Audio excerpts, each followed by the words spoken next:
Sure. My name is Daniel Stevens. I'm Kevin's dad, and been graduated as an engineer from Virginia Tech, and worked in the field ever since.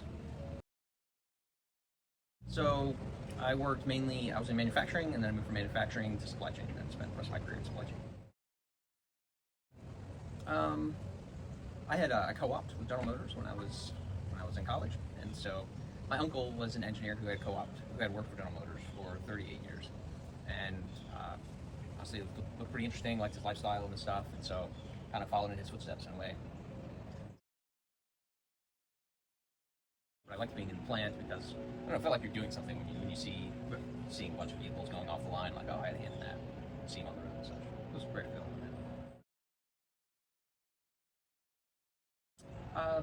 Well, I had different assignments.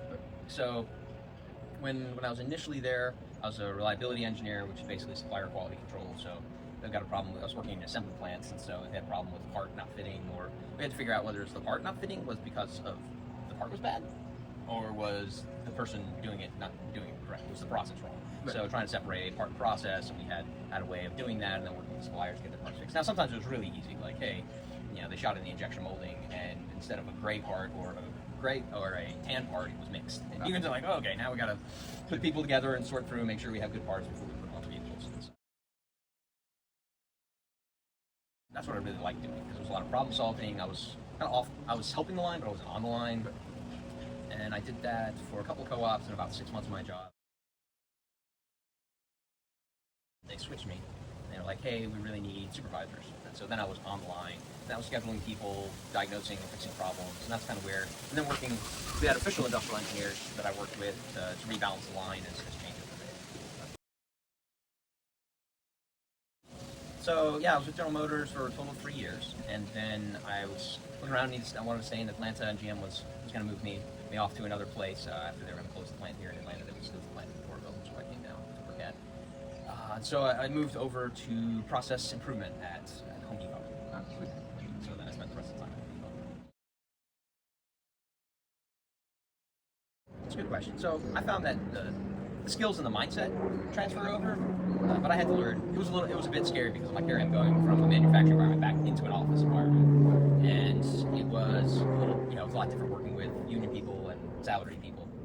It's kind of nicer in a lot of ways. And then yeah, so like my skills my school skills kind of translated over. I was using some Microsoft Office applications in the plant, but you're not really doing that much. So like you're on the floor, you're hands on. Right. But the mindset of being, hey, how can we make this thing better, or what can we do, and taking a different mindset on or a different angle, that all transferred. Awesome.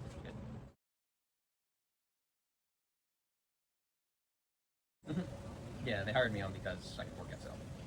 That's fair. It sounds pretty difficult to work with. And then they're asking if I had any experience with Access, which is a database system, and I said no, but I'm a fast learner, so I can pick it up. And I did. I picked it up. I had 19 years at Home Depot, and I had 16 different jobs. Wow. Yeah. So the first year it felt almost like a co-op, in that I was about 3 months in each position. They were like, hey, we're reorging, and I was 3 months into these projects, and they said, oh, we're getting rid of your entire department. And luckily, I will say, there's always internal posting on stuff. And it's HR, they go in there, like, hey, make sure you post your resume and what your interests are and these things. And so I had spent time on my resume and my interests, and this was right before the Great Recession, and they said that when they were looking through it, they actually did take a look at the internal thing. And they're like, oh, well, you're interested in inventory, you have some inventory experience. I had 2 classes of inventory control, production planning and inventory control. Actually, it was just 1 class, production planning and inventory control in college. And I was like, oh, sure, yeah, I'm interested. How's it done in the real world? That sounds good enough. And they moved me over to inventory. So I was in inventory planning and replenishment. From there, I was in charge of, well, actually what they said is, okay, let me come back. So they're like, okay, you're going to do inventory solutions. So come up with different ways to help the analyst order this product and order the right amount of product. Right.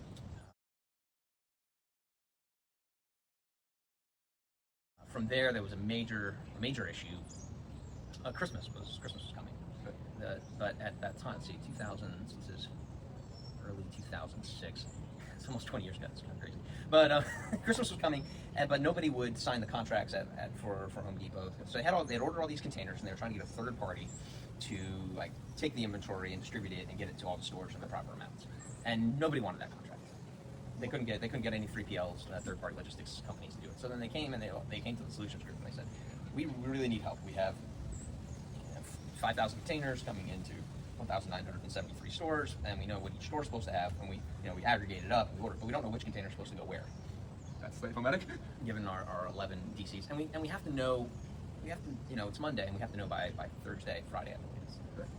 So it was a big problem, and I was like, well, I'll take a shot at it, and it ended up being like a mix of things. I didn't have enough time to set up a linear model. Like I was, oh, this would be great. I got all these constraints, and I can feed this stuff, and there was just not enough time for that. So, all right, well, they gave me Excel spreadsheets. I put the Excel spreadsheets into the Access database.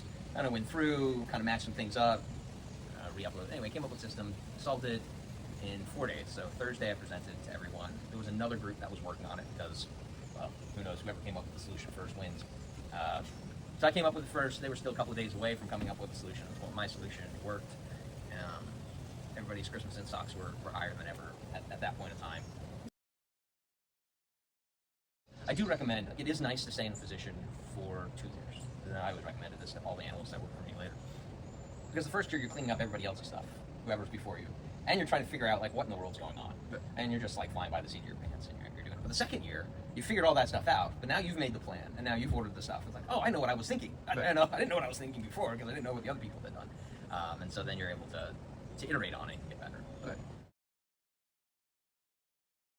one of the reasons why I went with Home Depot and the large corporation was that, at the time, 270,000 associates at the time when I went there. It's a huge opportunity. You could stay within the same company and do all this work. So after I was senior import analyst and my boss got promoted, I got promoted under again. So it's kind of nice that you can get relationships, you can get promoted. Became a manager, had my own group, ran Christmas again, which was fun. But trying to make the best of a situation. So then I was in hardware. So hardware became a big thing because we were moving everything from every store ordering things to centralized ordering. And the way that it was in 2013, so that's not that long ago, is that the bags, the bag screws that you go down Home Depot, that was all one SKU, and then there was a different number UPC underneath it that split the difference. But all of the history for all of the screws was on the one bag, and so we had to breaking out the forecasting and breaking all this stuff.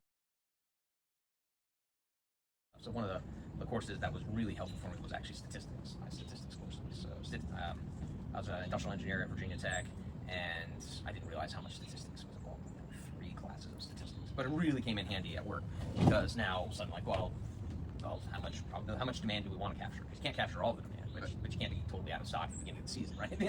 So how do you balance those things? And statistics really helps out. And plus, a lot of people don't understand statistics, and so they'll say something, they'll go show something, and it's not right. And like, that's actually not how that works. Let's try this again.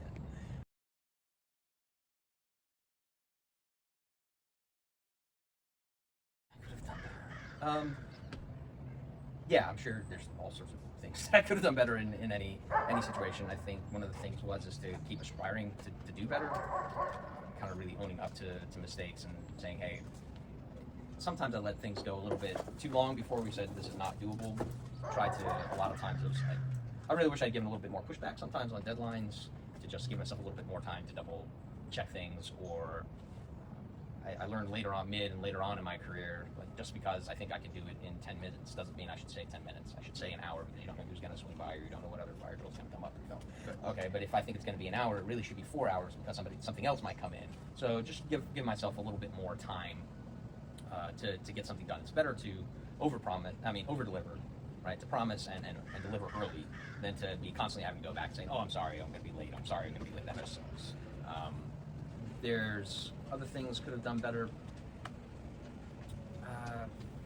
There was a couple of job positions that I could have gone for earlier in my career, and I didn't feel like I was qualified enough, or I didn't want to do the time to do that. I thought, looked at the time commitment. I think I was putting a little bit too much in it, so I think I could have done better if I had actually just gone for those positions. So there was a couple senior manager positions that had opened up, and I was like, nah, this is not a good time in my life, and I think I should have gone for those. Yeah, so just going ahead and going for it, and it can be easier. So just sometimes self-select out, right? So let them select out. Work-life balance. So I gave lots of tips for work-life balance. I found I really had to look up to my first, third. Those are my early managers, and 5 o'clock. He just had to set a time when he put it down. Now the advent of Blackberries, which led to iPhones, which led to these, all of that transition into a lot more manageable. But he just literally put in out of offices.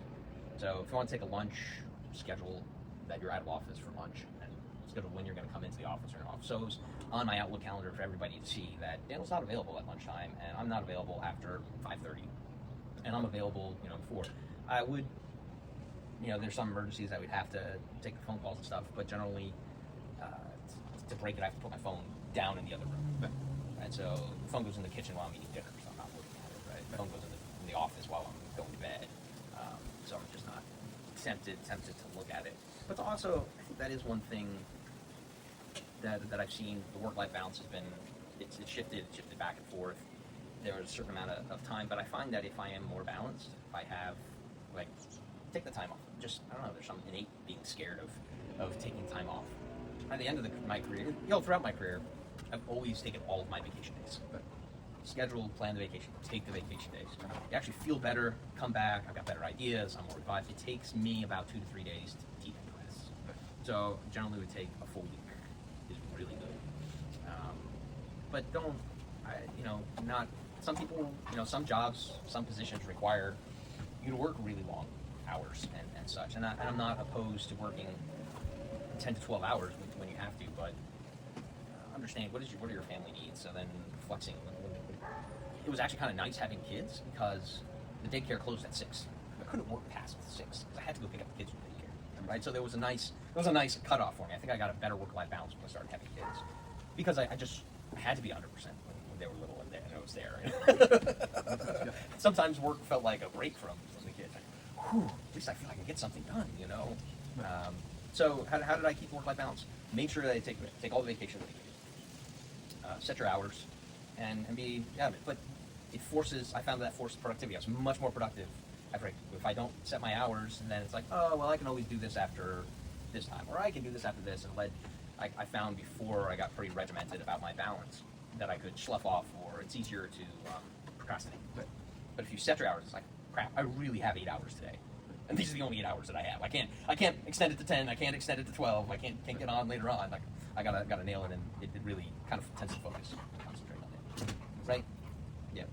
So that's what I found has been helpful. I think I had a senior manager tell me, and I've told this so many other times.